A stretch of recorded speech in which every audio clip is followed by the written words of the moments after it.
రైతు సోదరులకి good news. Telangana ప్రభుత్వం ఒక కీలక నిర్ణయం తీసుకుంది. తెలంగాణలో కాళేశ్వరం ప్రాజెక్టు పూర్తి చేసిన తర్వాత 1 కోటి ఎకరాల రతనాల వీణ తయారైంది. భారతదేశంలో అత్యధికంగా వరి సాగు చేస్తున్న రాష్ట్రాల్లో తెలంగాణ ముందు వరుసలోకి వచ్చేసింది.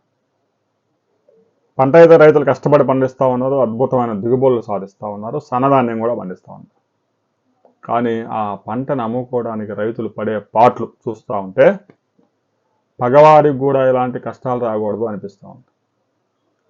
పంట పండించడం కన్నా కూడా రైతు ఆ ధాన్యం అమ్ముకోవడంలో ఎక్కువ కష్టపడతా ఉన్నాడు.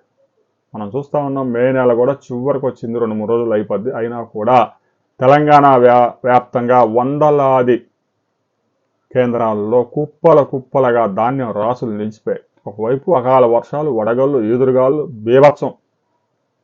ఆ పంటను కాపాడుకోవడానికి రైతుకి కంటి మీద కునుకలేదు. తాజాగా తెలంగాణ ప్రభుత్వం ఒక కీలక నిర్ణయం ప్రకటించింది. అటికలకు దొంగల పడ్డ 6 నెలలకు కుక్కలు మరిగినట్టు తడిసిన ధాన్యాన్ని కూడా కొనుగోలు చేస్తాం మద్దతు ధరకే. తడిసిన ధాన్యం అంటే ఆ తడిసినట్టు కొనరు.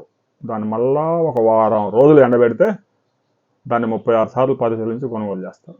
తడిసిన ధాన్యాన్ని కూడా కొనుగోలు చేస్తాము అని తెలంగాణ ప్రభుత్వం ప్రకటించింది. జూన్ 6వ తేదీ వరకు కొనుగోలు చేస్తారట.